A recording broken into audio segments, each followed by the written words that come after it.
Oi, eu sou Ana. Trabalho como corretora de seguros, o emprego que me mantém presa à mesa ou ao telefone na maior parte dos dias. Moro numa casa aconchegante que minha avó me deixou quando faleceu. É um pouco antiquada, mas cheia de lembranças e conforto. Minha vida é bem rotineira: trabalho, casa, um pouco de jardinagem e mais trabalho. Namoro? Quem tem tempo para isso? Depois de outro longo dia cheio de reclamações e papelada, a solidão da casa grande e silenciosa realmente me atingiu. Foi quando pensei, por que não tentar um aplicativo de namoro? Tirei algumas fotos decentes na frente da casa e outras das minhas viagens à Europa no verão passado. Coloquei tudo no site de relacionamentos e torci pelo melhor. Mal tinha atualizado a página quando uma mensagem apareceu. Era de Eduardo. Seu perfil mostrava um cara com um sorriso confiante em uma oficina cheia de carros. A legenda dizia que ele era dono de uma oficina mecânica. Exatamente meu tipo, um homem que sabia lidar com ferramentas. Nos demos bem desde o primeiro bate-papo. Eduardo era direto, sem frescuras. Ele disse: "E aí, Ana? Vi que você esteve na Itália. Tem alguma história boa de viagem?" E digitei rapidamente: "Se ficar perdida em Veneza e acabar numa gôndola particular conta, então sim, um monte." "Parece o tipo de aventura que eu curto", ele respondeu. E assim continuamos trocando mensagens. Ele tinha um senso de humor que tornava até um dia ruim bom. Nosso primeiro encontro foi numa lanchonete local. Nada chique, só bons hambúrgueres e batatas fritas. Quando o vi esperando do lado de fora, encostado em sua caminhonete velha, ele acenou e sorriu. Foi fácil sorrir de volta. A conversa fluiu tão suavemente quanto os milkshakes que pedimos. Eduardo falava muito sobre sua oficina e os carros, e eu compartilhei histórias do campo de batalha dos seguros. Mas quando ele falou sobre sua mãe, seu tom mudou um pouco. "Devo muito à minha mãe, sabe? Ela me criou sozinha." Não pensei muito nisso na hora. Estava muito envolvida em suas histórias, sua risada e o jeito como seus olhos brilhavam quando falava sobre sua última restauração de carro. No final da noite, fiquei feliz por ter me arriscado nos encontros online. Eduardo era uma brisa fresca, alguém que parecia genuinamente interessado nas coisas que eu me importava. Fizemos planos para nos encontrar novamente, e fui para casa sentindo algo que não sentia há muito tempo: empolgação. Quanto mais saíamos, mais próximos ficávamos, e não demorou muito para começarmos a falar sobre o futuro juntos. Ele era fácil de amar, com seus sorrisos rápidos e o jeito como consertava qualquer coisa que quebrasse na minha casa, exatamente como havia prometido. Mas à medida que nosso dia de casamento se aproximava, Eduardo soltou uma pequena bomba. "Sabe, Ana, minha mãe e eu somos muito próximos", ele disse uma noite enquanto olhávamos locais para o casamento no laptop. "Quer dizer, ela é praticamente minha melhor amiga." Sorri, achando sua devoção doce. "Isso é muito legal, Eduardo. É bom ver um homem que se importa com a família." Ela passou por muita coisa. Só nós dois por tantos anos. Ela significa o mundo para mim." Ele me olhou de relance, talvez verificando se eu estava bem com esse nível de apego. "Claro, eu entendo", assegurei, apertando sua mão. Conheci Margarida uma semana depois, em sua casinha que parecia congelada em outra era. Eduardo tinha falado muito sobre como ela ia me adorar, mas a realidade foi como bater numa parede de gelo. Ela foi educada, claro, mas havia uma rigidez em seu sorriso, uma reserva em seu olá. Durante o jantar, tentei puxar conversa, de verdade. "Esta torta está deliciosa, Margarida. Eduardo me disse que você é a melhor cozinheira." Mas Margarida se virou para Eduardo, me ignorando. "Eduardo, você deu uma olhada naquele espaço de garagem para alugar lá na Rua do Padeiro?" Fiquei ali, mexendo a comida no prato, me sentindo mais como uma espectadora do que parte da família. Não melhorou conforme a noite avançava. Cada tentativa que fiz de me aproximar dela foi recebida com respostas breves e rápidas, mudanças de assunto de volta para Eduardo. Na volta para casa, não pude deixar de expressar minha frustração. "Sua mãe não gosta de mim?" Senti como se ela não quisesse conversar comigo esta noite. Eduardo foi rápido em defendê-la. "Que nada, ela só não é muito boa com pessoas novas." Dê tempo a ela, ela vai se acostumar com você. Eu queria acreditar nele, de verdade. Então, deixei pra lá e me concentrei nos planos do casamento. Mas toda visita depois disso foi uma repetição da performance. O calor de Margarida só aparecia quando ela queria saber sobre minha estabilidade financeira ou a casa em que eu morava. Então, Ana, Margarida começou uma tarde, um súbito interesse iluminando seu rosto enquanto discutíamos a lista de convidados do casamento. Esta casa em que você mora é a que você herdou da sua avó, certo? Sim, está na família há anos, eu disse, cautelosa, mas tentando manter a conversa amigável. E suponho que você tenha tudo organizado com suas finanças, economias e tal? Seus olhos eram afiados, avaliadores. Fiquei tensa, sentindo como se estivesse sob um microscópio. Sim, tenho sido muito cuidadosa com minhas finanças. Isso é bom, isso é bom. É importante ter uma base sólida, especialmente num casamento, ela acrescentou, seu olhar passando entre Eduardo e eu. A conversa voltou para detalhes mundanos do casamento, mas a semente da inquietação estava plantada. As perguntas de Margarida ficaram ecoando em minha mente, pintando meus pensamentos com dúvida. Qual era o ângulo dela? Ela estava apenas sendo superprotetora ou havia algo mais calculista por trás de suas perguntas? Eduardo parecia alheio a essas sutilezas, sempre amenizando qualquer constrangimento com uma piada ou uma mudança de assunto. Mãe está sendo mãe, ele ria sempre que eu mencionava como ela me fazia sentir. À medida que o dia do casamento se aproximava, a empolgação que eu sentia era tingida de nervosismo, não apenas sobre o grande dia, mas sobre tudo que estava se tornando cada vez mais complicado com a família de Eduardo. Uma pergunta que estava me incomodando finalmente escapou uma noite, enquanto Eduardo e eu estávamos verificando itens em nossa lista de tarefas. Eduardo, por que seu pai não está na lista de convidados? Perguntei, tentando soar casual, mas eu estava genuinamente curiosa. Ele olhou para cima de sua lista, uma carranca cruzando brevemente seu rosto. Meu pai? Ana, ele nos abandonou quando eu era apenas um garoto. Ele fez sua escolha. Não vejo razão para arrastar o passado agora. Assenti, respeitando seus sentimentos, mas algo não me parecia certo. Sentia que havia mais na história. Por um impulso, decidi investigar um pouco mais. Usando algumas das minhas habilidades de corretora de seguros, consegui encontrar um número de contato para o pai de Eduardo, Miguel. No dia seguinte, enquanto Eduardo estava no trabalho, fiz a ligação, meu coração disparado enquanto tocava. Alô? A voz do outro lado era cautelosa, reservada. Oi, Miguel. Meu nome é Ana, sou a noiva do Eduardo. Nós vamos nos casar em breve e achei que você deveria saber. Gaguejei durante minha apresentação. Houve uma pausa, um silêncio pesado que me fez pensar que ele poderia simplesmente desligar. Mas então ele falou, sua voz mesclada com uma mistura de surpresa e algo mais que eu não conseguia identificar. Ana, isso são notícias. Mas, escute, acho melhor eu ficar fora disso. Eduardo deixou claro que não me quer na vida dele. Suas palavras eram calmas, mas firmes. No entanto, ele acrescentou algo que me deixou arrepiada. Só tenha cuidado, Ana. Com ele e com a mãe dele. Tem mais coisa acontecendo lá do que você pode perceber. Fiquei ali por um momento, telefone na mão, perplexa. Ele era apenas um ex-marido e pai amargo, ou havia realmente algo do que eu deveria ter cuidado? Balançando a cabeça para afastar a inquietação, decidi que ele devia estar apenas um pouco fora de si, como Eduardo tinha insinuado. O dia do casamento chegou, e foi como um sonho. Tudo estava perfeito, desde o clima até as flores. Mas nem mesmo o dia mais bonito podia manter as sombras afastadas. Margarida, a mãe de Eduardo, era uma força a ser reconhecida. Desde o momento em que a cerimônia começou, ela estava sempre presente, pairando perto de Eduardo, ajustando sua gravata, sussurrando em seu ouvido. Na recepção, eu esperava que finalmente pudéssemos ter nosso momento, mas Margarida tinha outros planos. Quando chegou a hora de cortar o bolo, ela passou por mim, um sorriso forçado no rosto. Eu cuido disso, querida, ela disse alto o suficiente para os convidados próximos ouvirem. Afinal, eu sou a anfitriã principal.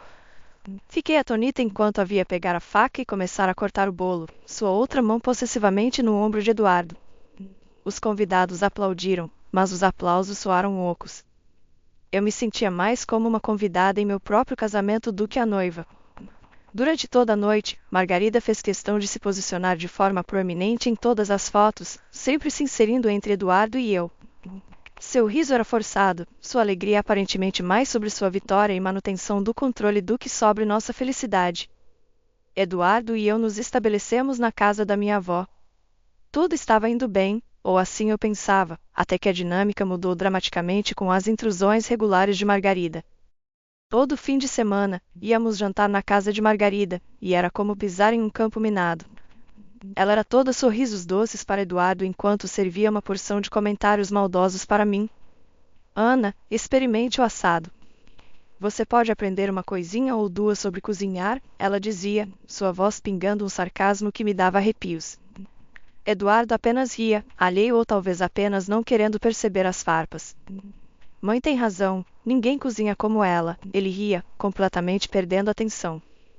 Um domingo, enquanto ela enchia o prato de Eduardo com uma montanha de purê de batatas, ela me lançou um olhar que poderia congelar café.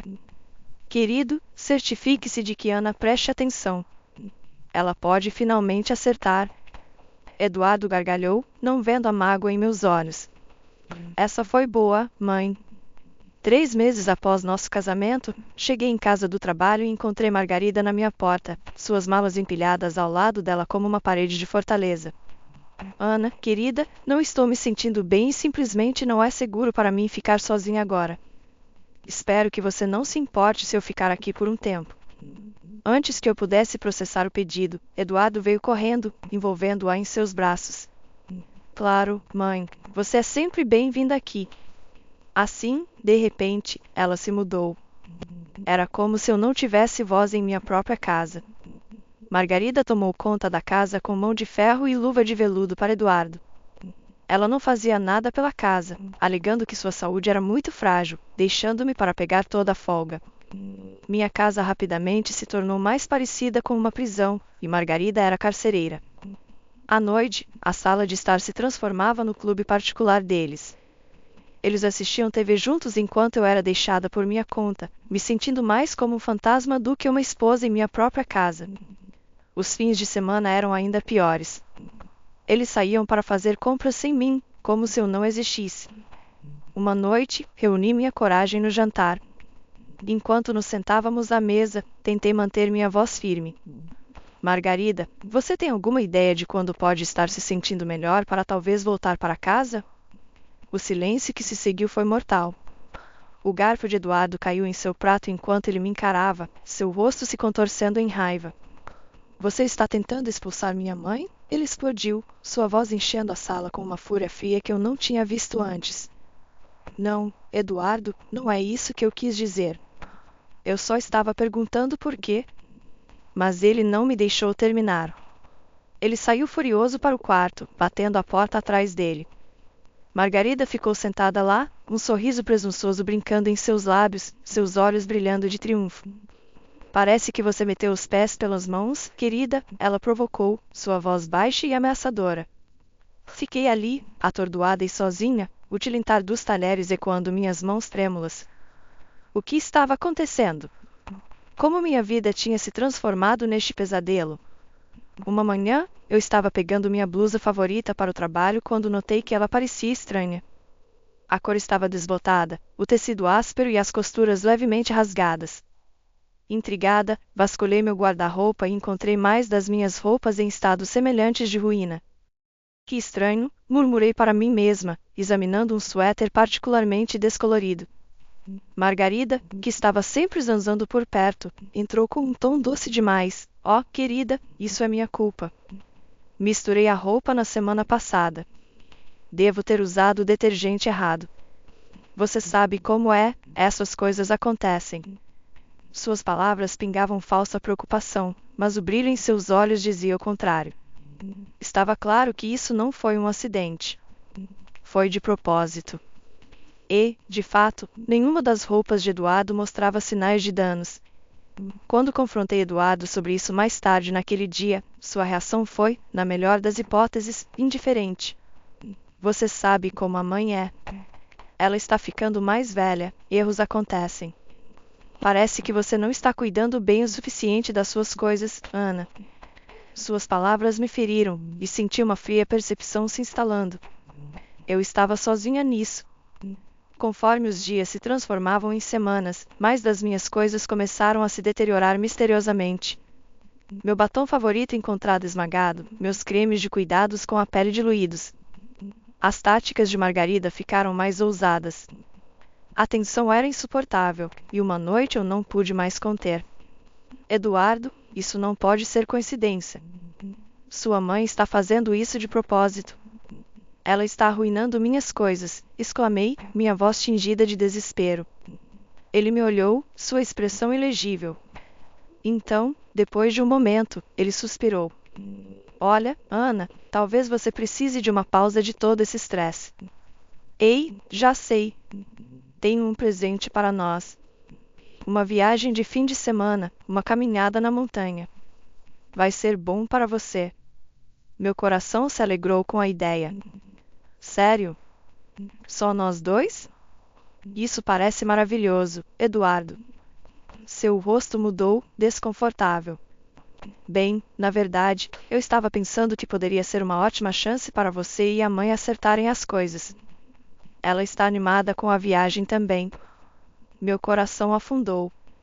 Você quer que eu vá fazer uma caminhada com sua mãe depois de tudo? Ou isso, ou você realmente não se importa em fazer nossa família funcionar, ele retrucou, com uma dureza na voz que eu não tinha ouvido antes. Eu estava encurralada. Então concordei, derrotada e completamente esgotada. Quando contei a Margarida, sua resposta foi inquietantemente alegre. Isso parece adorável, querida.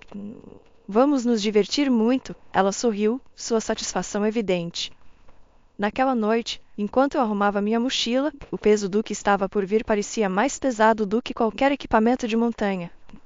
O pensamento de passar dias no deserto com Margarida era assustador. A manhã da caminhada estava fresca e agradável, o ar perfumado com o cheiro de pinho e terra. Quando partimos com o nosso grupo, Margarida parecia incomumente agradável, conversando com outros caminhantes e até compartilhando piadas. Nas primeiras horas, tudo correu bem. A paisagem era de tirar o fôlego, com vastas paisagens se estendendo sob um céu azul brilhante. Margarida manteve o ritmo e não reclamou, o que aliviou um pouco da minha tensão. Talvez, apenas talvez, isso pudesse ser um novo começo para nós. No entanto, à medida que o terreno se tornava mais desafiador, Margarida começou a diminuir o ritmo, sua respiração ficando pesada. Ana, querida, preciso descansar um pouco. Vá em frente, eu te alcanço, ela ofegou, parando para se apoiar em uma pedra. Vou ficar com você por um tempo. Podemos ir devagar, eu disse, sentando-me ao lado dela. Após um breve descanso, tentamos alcançar o grupo, mas o ritmo de Margarida era lento, e não demorou muito para ficarmos sozinhas. Os sons de nossos companheiros desapareceram na distância. Até onde você acha que eles foram? Margarida perguntou, sua voz tingida de preocupação. Por favor, verifique daquela rocha ali. Você pode ter uma visão melhor.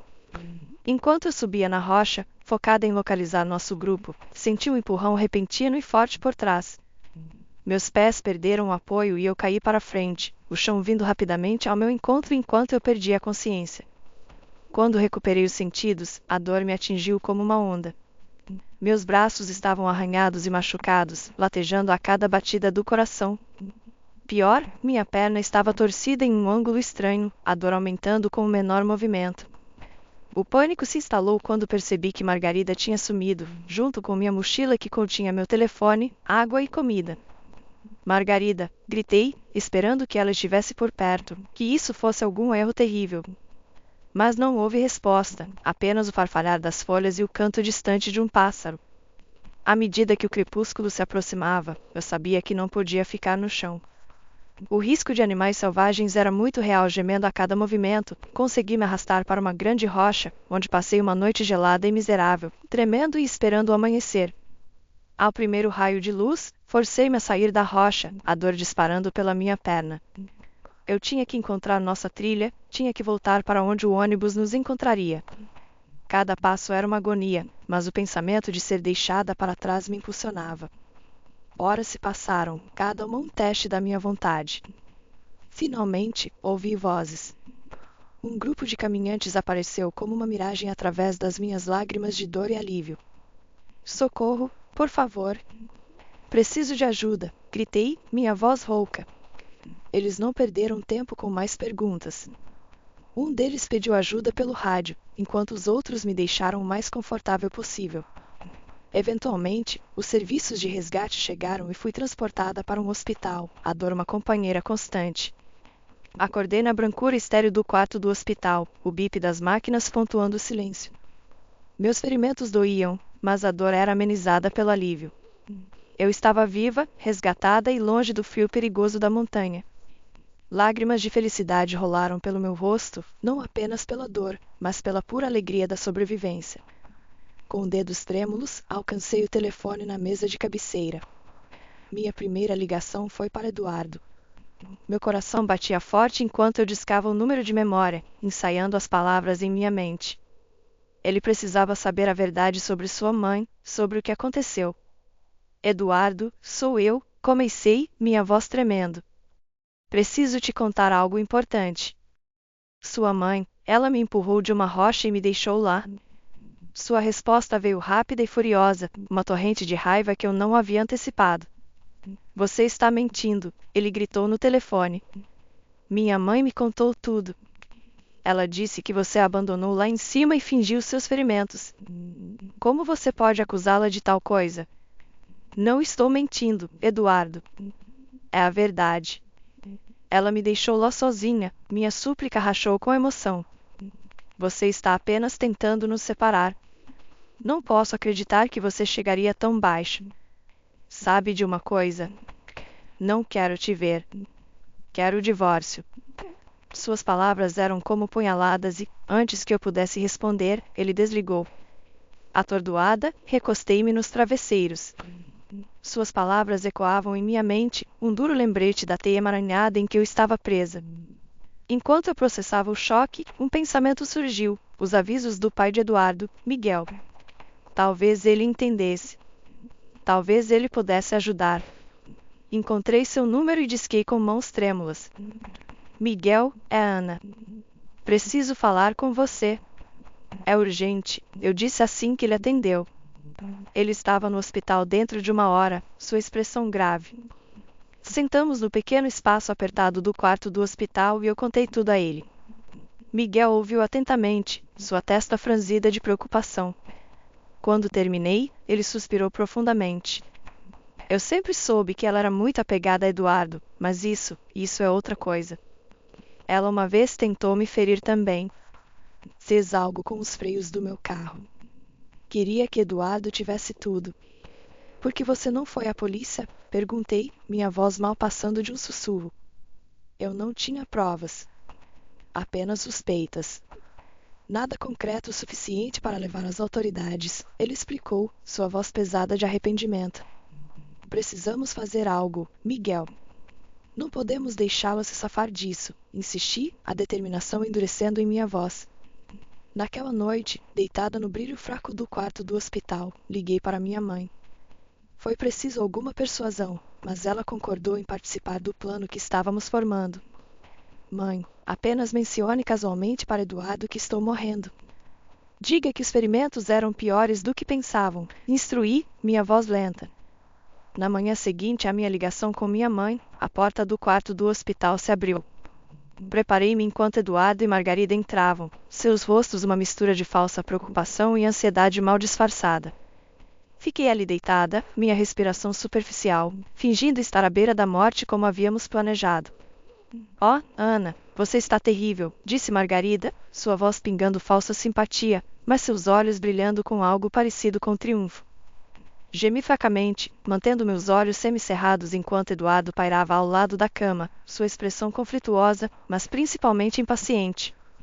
Margarida se inclinou mais perto, baixando a voz, mas não o suficiente. Tudo está indo conforme o planejado, Eduardo. Logo, tudo isso, a casa dela, o dinheiro dela, será seu.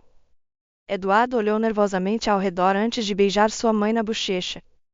Estou tão cansado de todo esse drama, ele murmurou. Seria mais fácil se ela simplesmente fosse rápido. Meu coração batia forte com suas palavras, uma mistura de medo e fúria correndo por mim, mas fiquei imóvel, esperando que a peça final caísse no lugar. E pensar, Margarida riu baixinho, seu hálito frio roçando meu rosto, que foi tão fácil empurrá-la daquele penhasco. Ela realmente achou que eu estava cansada.